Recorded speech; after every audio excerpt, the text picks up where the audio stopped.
The great wealth transfer is a phenomenon associated with baby boomers shifting towards retirement and planning to pass down wealth to the next generation. According to Cerulli, from 2023 through 2045, baby boomers in the US will be transferring a projected $84 trillion to millennials and Gen Xers. But as times and sentiments have changed, how might the wealth management industry need to adjust its approach? My name is Neuberger Berman, and today I'm delighted to be joined by Stephanie Ludke, head of Neuberger Berman Private Wealth, to share her thoughts on this seismic shift across generations. Stephanie, it's great to have you back on the show. Thanks, Anu. It's great to be here. So, Stephanie, let's start with an overview about what kind of impact you believe the great wealth transfer is going to have on the wealth management industry. Great. So first of all, this is one of the most highly anticipated and widely discussed trends in wealth management. And as you noted, we are talking about the transfer of $84 trillion in wealth from one generation to the next generation. It's hard to even get your head around the size of that figure. Of course, we can see it coming a mile away because this is all driven by demographics. But I do have some facts and figures to share to try to contextualize what we're talking about. So currently, as of this year, about half of all household wealth in the United States is with baby boomers. And baby boomers were, of course, born between 1946 and 1964, which means today their age range is between 57 and 75 years old. Out of the United States population today, which is around 300 million, approximately 72 million are baby boomers. That's 21% of the total population in the United States today are baby boomers. And they, of course, entered the workforce during one of the strongest economic booms in modern history. The value of a dollar, for example, invested in 1980 would be $129 today. That's 12,901% return, or almost 12% annualized. Another example can be seen by looking at real estate, which is often a significant asset for individuals. And also for that same time period, going back to the 1980s, home values have grown by 500%. So this is a huge portion of our population during a time where there's been an incredible amount of wealth creation, both in the markets, in stocks, and in real estate, but also in innovation in this country. So naturally, the wealth management business over the past several decades has really been built for these boomers, if you think about it. And now, as the boomers age and pass along their wealth, the industry has to adapt to this next generation. Anu, this really is one of the most disruptive forces in wealth management and likely the most disruptive trend many of us will face in our careers. That's a great background to start off with, Steffi. Thank you so much. As you were speaking, particularly about, real estate and that 500% growth in home value since the 1980s to present day, I was really thinking about that as a millennial. Hearing those numbers, it's why my parents always believed that real estate was such an important asset to have. But now as a millennial sitting here today, it's just been such a different story for us, having gone through the great financial crisis, COVID, et cetera, and real estate doesn't seem to have that same huge exponential growth opportunity. But that's my perception as a millennial. I was wondering if you could share some more color about differences between boomers and other generations. What are you seeing from a societal perspective? Right. So bringing your perspective like that, Anu, is exactly a perfect example of what we're talking about. If you think about the time period during which millennials such as yourself and even Gen Xers to some extent, what you all have lived through has changed the mindset in some respects around wealth. And I know we'll get to that today. But up until this point, really, boomers have certainly dominated the landscape of wealth management. And it is interesting to look ahead to see what will, and honestly, what really already is changing with the next generation of clients. So let's talk about that next generation. For starters, it's important to recognize that the next generation of clients is much more female. And I would think about these women in two categories. First, there's the surviving spouse. And why are we focused on women as being the surviving spouse? Well, on average, women outlive their male spouses by at least 5 years. It's really 5 to 10 years. And this means that women will inherit 70% of global wealth over the next 2 generations. Most notably, and this statistic always amazes me, 70% of women change their wealth advisor within 1 year of the death of their spouse. Wow. It's really Yeah. surprising, especially considering what someone's going through Sure, during absolutely. those 12 months. So at any rate, focusing on these women is really important. The second group of women that I always want to make sure we're highlighting, it's not just about surviving spouses, but they're also increasingly more and more women as their own wealth creators. Many women in the future generations are creating their own wealth and are independently wealthy and are also contributing significantly to their household's wealth. Just last year, the Forbes list of billionaires included 327 women, a number that keeps increasing over time. And then more recently, I learned, and this also was interesting and I wanted to share, is that young women are entering the workforce and entering college, for example, more women than men right now, but more young women are entering the workforce and out-earning their male counterparts in some really significant cities in the United States, including New York City, where we're filming this today, and Washington, D.C.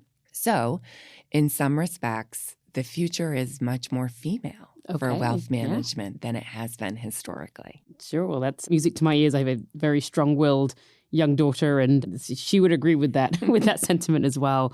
And this is a great topic. We spoke about it last time that you were on the show back in, it was March 2021. That episode, for those who are interested, was called What Are Women Doing About Wealth? I'm curious, since that time, are there any trends that you and your team have identified in what women are looking for when it comes to their behavior and preferences as it pertains to wealth management? Absolutely. So we certainly know what our clients value, clients from all walks of life, but it's important to understand the unique tendencies and preferences of female clients vis-a-vis male clients, which is what we talked about a couple years ago. And there are some important differences. Before I get into it, I do like to make this big disclaimer. I am generalizing, which can be awkward at times. And so it's important to know, one, we value every individual as a person, first and foremost, regardless of gender. That being said, there is a substantial amount of research and a lot of personal experience that I've had and we've had throughout MB Private Wealth that really does indicate that there are different tendencies and preferences that women demonstrate by and large. So what are those? Women tend to want to engage with their advisors differently. For example, we know that relative to men, women are more focused on the quality of service. They're more focused on transparency, and they're more focused on privacy and the security of their own information and their family's information. I believe personally that this comes from general experience and confidence when it comes to dealing with these matters. And numerous studies have shown that women tend to be less confident than men in their investing abilities and feel less equipped to make major financial decisions. Now, I hope personally and for society that that's going to change over time. And I think it will as we go through this change. But there is a real tendency toward relationships and valuing service and transparency. Actually, just one follow-up question, Stephanie. There's a thought that women tend to have lower risk tolerances when it comes to investing. Yeah. Is that something that you've seen play out as well, or is that a misnomer? The research is actually mixed on that. By and large, yes, but there is some research that indicates that women maybe are more appropriate about their or more in tune with and in touch with their risk level. And it's not necessarily about being risk averse. But it's an interesting question. I think we'll have more data on that as we move forward. I think some of this also speaks to communication styles and how women receive information and the types of communication styles that resonate with women. And as I always say, this isn't about painting the lobby at your office pink, right? It is about connecting with women and communicating, both conveying information in all different forms, but also receiving information, which means listening in a manner that resonates. I can touch on two other trends or tendencies that we see with women. One is the tendency to prioritize advice and planning over discrete investment opportunities. And here we're just, so you could, pick a survey. There's a bunch of them, but in a recent survey, the data shows that women really do prioritize value-add services like retirement planning, inheritance planning, legal and tax consultation, things like that, more so than their male counterparts. And frankly, stepping away from the data for a minute, we see it every day. Very frequently, the women in the room are focused on these matters, and in particular, things like planning for their children and planning for their family and their philanthropic interests. We see it each and every day in the work that we do. And then finally, another tendency that we're seeing, which I think is very exciting looking into the future, is that women also tend to want to invest in a manner that aligns with their values. And this is also very similar to what we see with younger generations and in particular with millennials. Yeah, that's great. I'd love to actually dig into that a little bit further. I know Neuberger's also put in resources to expand our philanthropy expertise as well, which is really important. So I'd like to hear a little bit more. What makes millennial generation of wealth owners different from those that preceded them? And it sounds like values is just one element. I'm sure there are others as well. Yeah, so I guess I would describe it really as a changing sentiment around wealth that we're observing in the younger generations. We see a different set of values taking center stage in a way that younger clients view their wealth and the responsibilities that come with their wealth. The rising generation doesn't measure success as much by accumulating wealth as much as the previous generations really have, but rather by how they can meaningfully invest their wealth and the positive impact that they can have with their wealth. I would describe this as a shift in focus more toward the legacy they can leave the world and less toward what they leave their heirs and how they benefit from their wealth. Let's call it sort of the less about me and more about we mentality that we're seeing a lot with younger generations.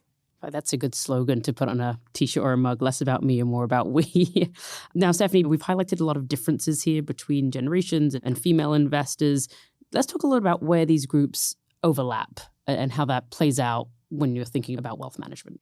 Yeah, it's interesting. What we're seeing and feeling is, and it's frankly when working in this space and running a wealth management business is helpful, is that these two sets of people who are increasingly becoming more and more meaningful parts of the people with whom we work, their preferences are really converging. And so we see also a number of sub-trends here that I'd highlight, but really now we can talk about this sort of next gen as women and younger generations together. And so the types of things that we're seeing across all of these groups of clients, one is what I mentioned before, reflecting values or intentions via an investment strategy. So interestingly here, 79% of millennials, but also 57% of Gen Xers indicate a strong interest for investing in ESG themes. ESG being environmental, social, and governance considerations. And when those are factors that are considered in an investment process. And in another study, 87% of women surveyed indicated that they would prefer to invest in a manner that is aligned with their values. So there's a lot of interesting ways to do this. It becomes very client-specific very quickly. But think about the emergence of ESG investing, for example. There's also impact investing, where there is a specific outcome or impact that the investment is looking to achieve. And there's a bunch of flavors in between. I know you've covered this topic on your series before, so I won't get into too many of the details, but there is a lot of innovative ways to invest this way. And I see the concepts really resonating with younger generations. The second area here you mentioned earlier is philanthropy. There's just an overall tendency to be more strategic and more programmatic about how to donate one's resources, one's time, and one's wealth. And there's also a ton of thought going into even identifying appropriate organizations to support and things of that nature. So, believe it or not, I've seen the next gen much less interested in their family's wealth. And focusing on philanthropy together can be an effective way to engage the next generation. So sometimes we work with clients and there's a huge amount of responsibility. There's significant family wealth that's going to transfer from the older generation to the younger generation. And the older generation is struggling with even engaging the next generation in this. And they have found that area of commonality or the thing that they can get the next gen excited about has been philanthropy. So working together on family causes and maybe running a family foundation or identifying philanthropic interests together has been one way to engage the next gen and also, frankly, to pass along family values. And so it's a very exciting part of the work that is done for families in the wealth management industry. Oh, totally. That resonates with me very strongly. At Neuberger, I'm part of an employee resource group dedicated to parenting and family life. And one of the events that we're putting on, for the benefit of Neuberger employees in the fall is going to be centered around philanthropy with your family. And speaking, with our head of philanthropy, there's so many elements of philanthropy that make this really interesting, not just from donation and volunteering. There's so many things you can do to integrate philanthropy with family life. And we're looking forward to sharing that with our clients as well. Now, just to segue to the next question, how do you see wealth advisors changing their approach to guide clients in these circumstances? Are there any recommendations that you are giving advisors at Neuberger Berman as well as their clients as they consider how to plan for the next, 5, 10, 20 years from now? Absolutely. And just what you commented on personally right there and thinking through philanthropy and then how many different avenues there are to go down and then how that ends up being linked with one's assets and investable assets.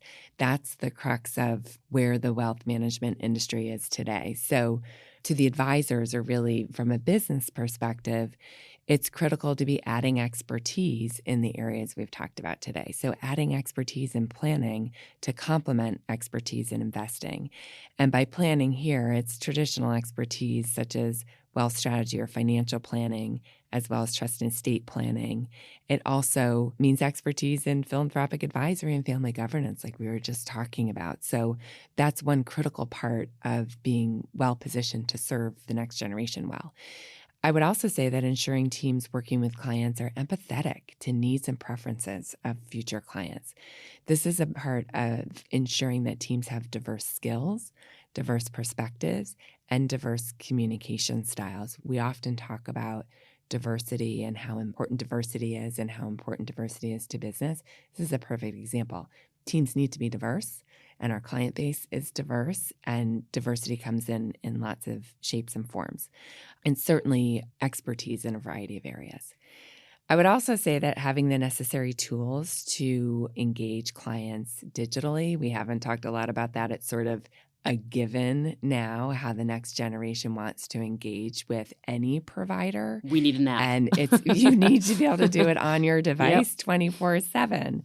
So we could do an entire episode on that, the digitization of wealth management someday. But in terms of a baseline, it's making sure that those tools and that focus is there so that the value-added services beyond that, human to human, take a different form.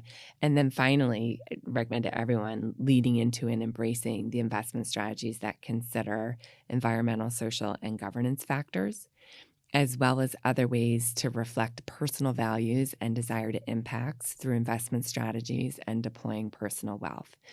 And, this is a topic that sometimes I get challenged on. I'm happy to get challenged on. Part of it's because we haven't seen a ton of assets flow into those categories yet. Part of it has been around understanding the definitions and the nomenclature in that part of investing and all the innovation that's gone on in investing in that part of what we do. But I am still a very big believer that we're going to see a lot more of our clients, given everything we've talked about today, assets invest along those lines in the future. So for advisors, lean in and learn about it and learn what's available to your clients and learn about the possibilities and be able to guide your clients toward what they will value in that regard. Part of relationship building is understanding what your clients' values are and finding ways that their investments can align with those values. And I think that's not a new concept. Clients have always had strong values and interest in supporting those values through their time or through their treasure. What would you say to clients as well? Right. So I would say to clients, first and foremost, find an advisor and a team that fits well for you and your family. All of the necessary expertise and capabilities should be there, and they should be considered table stakes. But beyond that, it's about the relationship, just as you just described, Anu. Don't settle until you get what you need. I really look at the relationship with an advisor as a deeply personal relationship. You want your team to be with you, helping you navigate all of life's milestones and inflection points. I mean, births, marriages, divorces, moves, education, sadly, deaths. All of those things have something to do with individual and family wealth management at some level. And that's why that relationship is so deeply personal. So look, delivering world-class investment solutions and positioning clients to have the highest probability of meeting long-term objectives are still central to wealth management. That's not changing, and I don't mean to suggest that it is, but it's about what needs to be done around investments and integrated with investments to meet broader objectives. I don't think it's rocket science, but change takes intention, and the industry really needs to be very intentional about meeting the needs of the next generation. And at the end of the day, it's about meeting clients where they are and providing a great client experience. Well, that is a wonderful place to end on. Providing client excellence is what we strive for every day here at Neuberger Berman. Stephanie, we spent a lot of today's episode discussing different generations. So for today's bonus question that I'm going to ask you. Oh, dear. It's coming. I would love it if you could just share some sentiments, perhaps about someone in your family from a previous generation who has been a particular source of inspiration for you. Oh, my goodness. I guess what pops into mind is that more than one individual, I have some very remarkable women in my family, and my mother and my two aunts, one my dad's sister, one my mom's sister. They are all of the oldest boomers or cuspers, as you say, into the silent generation, but have been in their own right sort of female pioneers in various different careers and avenues that they've gone down in life. And so I think that has inspired me very much to serve women.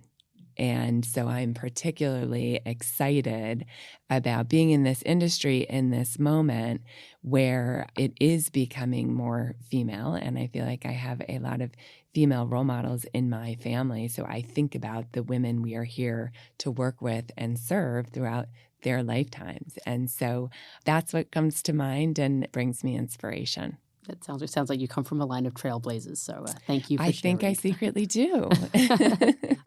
Thank you, Stephanie, for being on the show today. The Great Wealth Transfer, as you mentioned, is an unprecedented phenomenon, and why this may require a different playbook from a wealth management perspective, making sure that advisors and clients are really aligned on their values, and advisors really focus on developing trust and deep relationships with their clients.